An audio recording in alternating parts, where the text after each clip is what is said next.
আমি সারা রাত ভর ডাকাতি করেছি, করার পর অট্টালিকা আজকে করেছি, করার পর তোমাদেরকে সেই সব কিছু খাওয়িয়েছি, আমি তো নিজে শুধু খাই নাই, তোমাদেরকে খাওয়িয়েছি, তাহলে তোমরা কেন আমার গুনাহ নিবা না? সুবহানাল্লাহ বলি। স্ত্রী বলে, আপনি যখন আমাকে বিয়ে করেছেন, আপনি যখন আমার বিবাহ বন্ধনে আবদ্ধ হয়েছেন, সেই সাইনের মধ্যে লেখা ছিল যে আপনি আমাকে লালন পালন ভরণ পোষণ আপনার, সেই আপনি আমাকে ভরণ পোষণ করবেন। সুবহানাল্লাহ বলি। আমার বিয়ার কাজ করার পরে আপনার দায়িত্ব হচ্ছে আমাকে ভরণ পোষণ করার জন্য, আমাকে খাওয়ানোর জন্য, আমার যা কিছু প্রয়োজন তুমি সেই স্বামী হিসাবে দেওয়ার তোমার কর্তব্য। এখানে তো বলা হয় না তুমি ডাকাতি করে আমাকে টাকা খাওয়াতে হবে, বলবে না। এখানে তো বলা হয় না তুমি আমাকে ডাকাতি করে খাওয়াতে হবে। তাহলে আপনি ডাকাতি কেন করেন? আমি কি আপনাকে বলেছি কিনা আপনি ডাকাতি করেন? আপনি ডাকাতি করে আমাদের খাওয়ান, আপনার গুনাহ আমরা নেব কেন? তখন সেই নিজামুদ্দিন আউলিয়া মনটা নরম হয়ে গেল, মনটা মলিন হয়ে গেল। কি আমি যাকে ওই জঙ্গলের মধ্যে গাছের সাথে বেঁধে নিয়ে আসলাম, উনি তো প্রকৃত মানুষ, আমি তো নিজামুদ্দিন আউলিয়া প্রকৃত মানুষ হইতে পারি নাই। আমি এখন নিজামুদ্দিন আউলিয়া প্রকৃত মানুষ হইতে পারি নাই, যাকে আমি গাছের সাথে বেঁধে রাখিয়ে আসছি উনি হচ্ছে প্রকৃত মানুষ।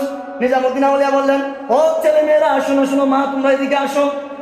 তোমাদেরকে লালন পালন করার জন্য আমি নিজামুদ্দিন আউলিয়া রাত ভর ডাকাতি করি, দিন পর ডাকাতি করি, ডাকাতি করার পরে যা সম্পদ পাই সব সম্পদ তোমাদেরকে আয়না খাওয়াই, তোমাদেরকে লালন পালন করিয়েছি। কালকে আমাদের ময়দানে যদি আমি নিজামুদ্দিন আউলিয়াকে যদি ওই কাঠগড়ের মধ্যে দাঁড় করানো হয়, আমার যেই গুনাহ আছে ওই গুনাহ থেকে তোমরা কিছু ভাগ নিবা কিনা? সুবহানাল্লাহ বলেন। ছেলেমেয়েরা বলেন, না, আমরা আপনার ভাগ নিব কেন? আপনার ভাগ আমরা নিতে পারবো না।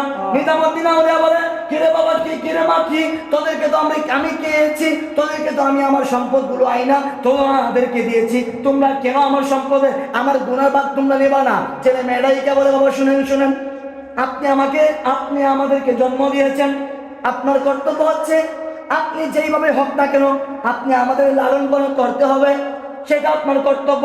আপনি আপনার কর্তব্য পালন করেছেন, আপনি ডাকাতি করেছেন, আমরা তো আপনাকে ডাকাতি করতে বলি নাই, আপনাকে তো আমরা ডাকাতি করতে বলি নাই, আপনি ডাকাতি কেন করেন? এখন কালকে আমাদের ময়দানে আপনাকে যদি ওই কাঠগড়ার মধ্যে দাঁড় করানো হয়, যদি আপনাকে ডাকাতি করার জন্য গুনার জন্য কাঠগড়ে দাঁড় করানো হয়, আপনার গুনাহ আমরা নেব কেন?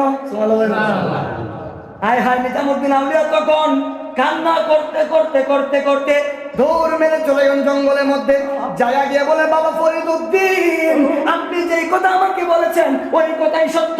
আজকে আমি যেই মানুষদেরকে ডাকাতি কাজপার করে আমি যে অর্থ উপার্জন করেছি, ওই অর্থের যে গুনাহ হয়েছে ওই গুনার ভাগ কেউ নিতে রাজি হয় না।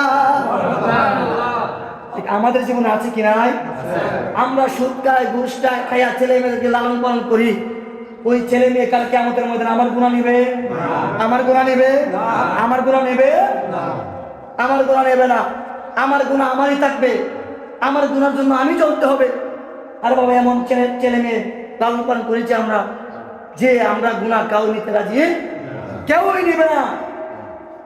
তখন এই নিজামুদ্দিন আউলিয়া রাদিয়াল্লাহু তাআলা আনহু দৌড়ে যখন তখন ফরিদউদ্দিনের কাছে গেলেন। যাওয়ার পরে বললেন, ও বাবা ফরিদগঞ্জে শুনেন, আপনি যেই কথা বলেছেন যে ওই আমার গুনাহ কেউ নেবে না, ঠিক কেউই নেই নাই। এখন আপনার প্রশ্ন ছিল যে আমি যদি আমার স্ত্রীর কাছ থেকে প্রশ্নের উত্তর নিয়ে আসতে পারি, আপনি যা চাইবেন তা দিবেন। এবং আমিও বলেছি যদি আমি ঠিক নিয়ে আসতে না পারি, তাহলে আপনি যা আমার কাছে চাইবেন আমি নিজামুদ্দিন আউলিয়া আপনাকে সব দিব। সুবহানাল্লাহ বলি।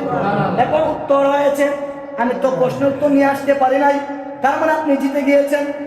এখন পরের দিন আপনি যা কিছু আমাকে বলবেন, যা কিছু আমার কাছে চাইবেন, আমি নিজামুদ্দিন আউলিয়া আপনাকে সব দিয়ে দিব। সুবহানাল্লাহ বলি।